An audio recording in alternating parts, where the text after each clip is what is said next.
안녕하세요. 오늘도 주님 안에서 믿음으로 꽉 찬 알곡이 되기 위해 성경 묵상의 시간을 허락하신 하나님께 감사와 영광을 올려드립니다.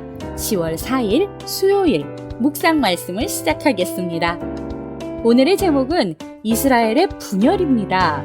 젊은 측근들의 조언대로 백성의 요구를 거절한 르호보암에게 북이스라엘 10지파가 등을 돌립니다.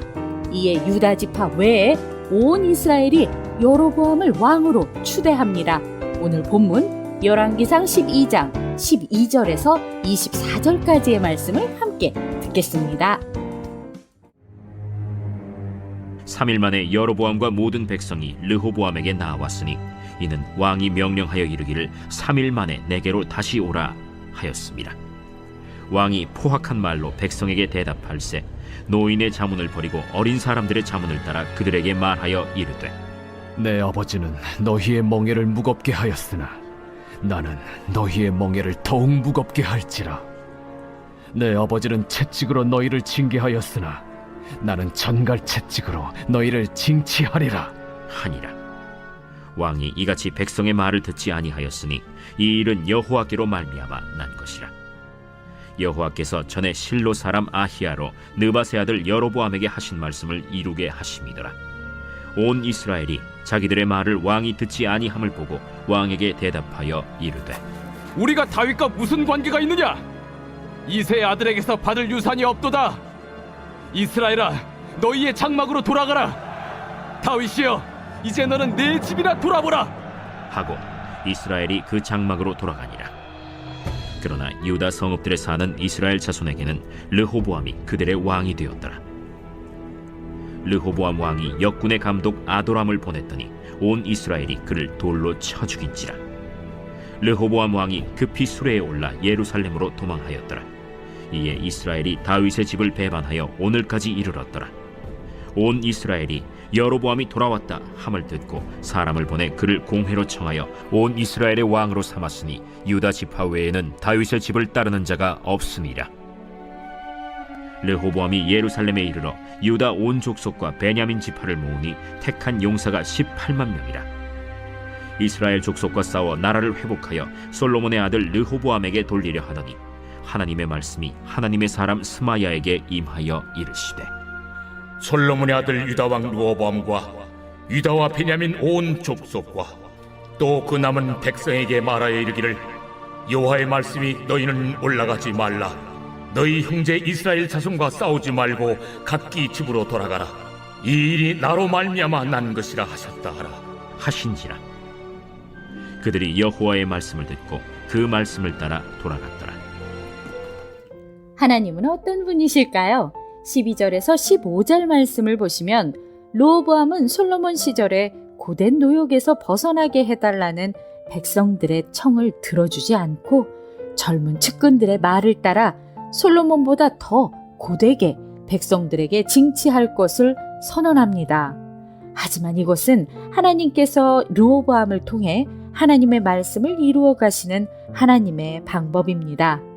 하나님은 하나님의 때에 하나님의 방법으로 하나님의 일을 이루어 가십니다. 오늘 우리에게 주시는 교훈은 무엇일까요? 16절에서 20절 말씀을 보시면 우리가 다윗과 무슨 관계가 있느냐? 이새의 아들에게서 받을 유산이 없도다 라는 말은 이미 다윗 왕 시절에 유다 지파를 제외하고 다른 지파들을 홀대한다며 반란을 일으켰던 세바의 주장을 사용한 것입니다. 유다 지파의 왕에게 더 이상 협조할 이유가 없어진 북이스라엘의 지파들은 다윗 왕조와 결별을 선언하며 그들의 장막으로 돌아갑니다. 유다 성읍에 사는 이스라엘 자손에게는 르호보암이 그들의 왕이 되었습니다. 아히야의 예언대로 한 조각의 옷 조각만 취하게 됩니다. 사태 파악이 안 되는 어리석은 르호보암은 백성들에게 미움받아온 강제 노역의 감독관인 아도람을 북쪽에 파견하며 이를 키웁니다. 여전히 백성이 아닌 애굽의 노예처럼 취급하는 것에 분노한 그들은 아도람을 돌로 쳐 죽이고 여로보암을 온 이스라엘의 왕으로 삼았습니다.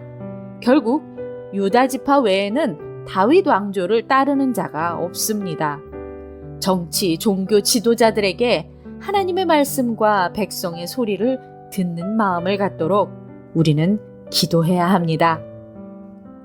21절에서 24절 말씀을 보시면 하나님은 역사와 전쟁의 주관자이십니다.